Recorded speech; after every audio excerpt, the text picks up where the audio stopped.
Welcome to Farhang channel. We are back with a new video. Today we are going to talk about the Persian loanwords in English. Persian has enriched English for centuries, and there are many words that you use on daily basis that comes from that language. So by the end of this video you will realize how many Persian words that you already know. Hi, my name is Mirza and I'm from Tajikistan. I speak Persian and we'll be sharing some words today. Hi everyone, my name is Ali and I'm excited to be here. I'm from Uzbekistan and my mother tongue is also Persian, so I'm super duper excited to explore some of the cool words here.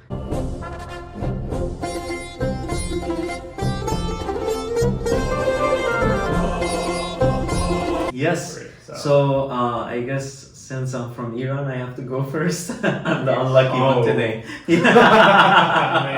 Yes. Sure. Okay, so I found, 5 words. I think each of us have 5 words. And we are going to share it with you. The first one is caviar. Caviar. Caviar comes from the Persian word caviar. I was thinking about food. Actually. Yeah, you're thinking about food, so great. And it comes from the Caspian Sea, so it makes sense because Iran's like one of the largest exports is caviar.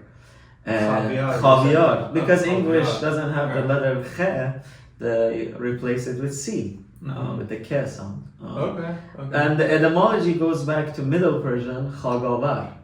So khag means egg and avar means bringer. Bring, yeah. Yeah, to bring. So I guess they are the eggs. Fish eggs. The fish eggs, so it makes sense. And actually it might be related to the other word that we have, khagine. So nowadays people use the French word omelette, but the original Persian word is khagine. And many, also the omelette is khagine. Khagine. And many regions in Iran have their own khagine. That's very interesting. Okay. It's very valuable and expensive food. Yes. I was gonna say, yeah. Expensive and impressive. How do you guys afford it? Yeah, I mean, I can't personally, but if you give me your credit card, I might. Sure, yeah. Okay, the second word is pajamas. Pajamas. Yeah, Okay. PJs. No way. Yes. Pajamas, come on. Yes. Pajama is a French or Russian word. Oh my god, no, it's not. It's not. That's the propaganda that brainwash you. It's actually from pajama. It's a Persian compound word. Pai means leg, jama means clothing. So clothing of the leg. Okay. Especially in the winter. In the winter, you need it. And ancient Persians or Iranians were the first people who invented pants. So I guess it makes sense. They came up with pajama too. And looking at the etymology of this word, I realized it actually comes from the time that the British colonized South Asia. So as they refer to it, the British Raj. In modern day India? Modern day India, Pakistan, and Bangladesh. So the Mughal Empire was a Persianate empire that was ruling that area. And their court language was Persian. So the British replaced Persian with English in the 1800s. And during that time they also borrowed many Persian words. And when you read Persian literature, many Persian poets, they were aware that their poetry is popular also in South Asia. As Hafiz said, شکر شکن شوند همه توتیان هند زین قند پارسی که به بنگاله می رود. So all the parrots in India will be sugar coated or broken with sugar with this Persian candy that's going to Bengala, which is Bangladesh. So this is one of I was going to say words. something that came up to my mind since you said it's a court language. Yeah. I was thinking, oh, this is my pajama. This is my pajama. Yeah. People are no. We are talking about the darbar, the court of the king. That makes sense. That was their government's language. High level. From South Asia all the way to Eastern Europe. So Ottomans, Safavids, and Mughals. And you know, in the Western literature or history, they refer to that time as the gunpowder empires, like those three empires. Yeah. And yeah, that's That's impressive. yeah. So next time you want to put on your PJs, thank the Persians for it. You know? Yeah. For Okay. inventing it. Yeah. And what's interesting is now in Iran, I don't know about Uzbekistan or Tajikistan, you can talk about that, but in Iran we say pijame instead of pajame. And this shows that the word was borrowed by the Europeans, and then we re-borrowed it from the French. So we now, instead of saying pajama, we say pijame. Pijame. Yeah, which is the French pronunciation of it. In our country, we probably borrowed from Russian language, which is pajama. Yeah. Same. Yeah. I mean, we're And the same. Yeah, so Somehow Interesting. traveled all around. interesting. That's true. Pajama. That's yeah. how languages are. Okay, since you said you're hungry, I have another Yes. food item. I'm hungry. Yes. Pistachios. Oh. You know, you see it everywhere. Like, I know. It's coming from Persian. I mean, the plant is native to Iran. What do you think? Honestly, So- I'm not makes that sense. surprised. Right, Yes. right. So, I mean, when you go to Iran, I know you have been to Iran before, but unfortunately not you will go yet. soon. But Yeah. or we will take you. I'll have a lot of pistachios. But yeah, ice cream, food, desserts, mainly ice cream and desserts. Like pistachio is very popular. yeah. And the best pistachio in Iran comes from Kerman province, which is in central Iran. There's a city called Rafsanjan. They're very famous for their pistachios. Oh, I love pistachios. I love So, the pistachios. In Persian, the word is peste, but originally it was called pestag in Middle Persian. So in What's the ge at the end? ge, we lost that hard G in modern Persian. We got rid of it. But other Iranic languages like Balochi kept it. So in Balochi language is still pestag and other words they kept it. But if you look at the Persian loanwords who made which made their way to Arabic, they all have that ending hard G. But since Arabic doesn't have ge, they change it to j. So one prime example is tazaj. That means fresh in Arabic. It comes from Middle Persian tazag. Oh, okay. But now we just say taze. So yeah, we drop the hard G. And That makes yeah. sense. And when looking at European languages, I realized like English is not alone. Pistachio, for example, in Italian. Again, pistachio, okay. pestag, pistachio, and Mhm. that's how it is. I mean, Arabic, I think it's called fester, which is the pe became fe and the Yeah, golf that makes became sense. golf. Yeah. Yeah. Well, I mean that's impressive. Usually, like the best growing up in Uzbekistan, you will have multiple sources where you get pistachio from. With Iranian pistachio kind of On the top. ranking up at the top, like it was probably the most expensive. Yes. It's the Yes. same in my country. We have local ones, which was also good, very good. Mhm. But also, you're right, and like there was a competition. Right. And caviar, pistachio. Yeah. What else? A lot of food items. Yeah. But you know, now in California, they make a lot of pistachios too. And from my understanding, it seems like they brought the plants in the 1970s. And now you have pistachios in California too. And Americans loved it. So, That's amazing. and this Yeah. is how it became popular. The other word, I know you're hungry, but this is not food, sorry. It's mummy. I will eat it. Yeah, you'll eat the mummy, huh? So mummies, when you hear the word mummy, what do you think? Like, what comes to your mind? Egypt. Egypt, automatically. Automatically, and the movie, Hollywood the movies, the popular yeah. Hollywood, Mummy yeah. 1, Mummy 2, Two, Mummy 3, all of it. Well, what if I told you that word is not actually Egyptian or Arabic? It's actually Persian.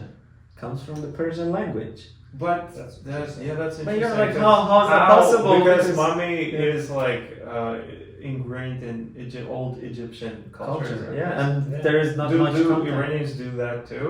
Like, or Well, I don't think so historically. There are some rumors like that the Achaemenids did it too, but I'm not sure. I'm not an archaeologist, so I can't confirm or deny it. Mm. So I think this word was borrowed during the Achaemenid rule in Egypt. So I'm not sure if you guys knew it or not, but in 500 BC, The king of Iran, Cambyses II, Cambyses دوم, he invaded Egypt, and he was the Achaemenids ruled it for 150 years, and during the 27th dynasty of Egypt. So I think that the word probably it was borrowed during that time. Mummy in Farsi, in Persian, is called mumyai, which comes from mum, meaning wax. Sham, candle. I mean, same related words. So yeah, I think if you look at the Persian architecture, like Persepolis, the prime example, the royal capital of Persian Empire that was built to celebrate Nowruz, you can see some Egyptian influence and vice versa. So yeah, that's interesting. Mummy. Yeah. So okay, back to food or fruits. Thank God. Yeah, back to food. Yes. Orange.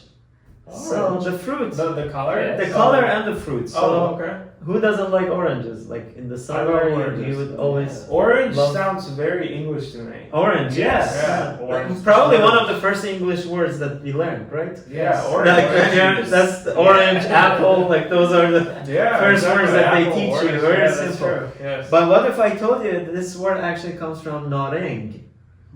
Nareng in Persian. Yes. Okay. So nareng became naranj in Arabic, and then went to Spain during the Muslim rule of Iberian Peninsula, which is modern day Spain and Portugal, and became a naranja in Spanish, or naranja as they call it. So nareng or narengi today in Iranian Persian means mandarin. Like the fruit, the small oranges, But then we have naranj, which means sour orange, naranj. And then we have naranji, which is the color orange. And then we have toranj, which is bitter orange. So different, but it's... Which one do you use for kalapocha? For kalapocha, personally, I would use orange. I mean, not orange, sorry. I would use naranj, the sour orange. The sour orange. I love that one. And then if you are eating sabzi polo wa mahi, which is the green rice with fish, it's very popular during Nowruz, you use a toranj, which is the bitter orange. I mean, that's my personal preference. I'm not saying everyone is doing that.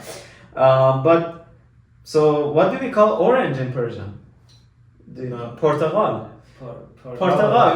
We gave, country, yes. They borrowed our word and we are not even using it anymore. We are like, oh, you guys can keep that. We will use your word. So Portugal comes from Portugal, the country. And the Portuguese were in like trading, one of the big traders of that time. I think you know more about the Portuguese somehow many different languages in that region. We somehow they call it Portugal because of Portuguese traders, or when they rediscovered the world. Rediscovered it. That's a good way of putting it.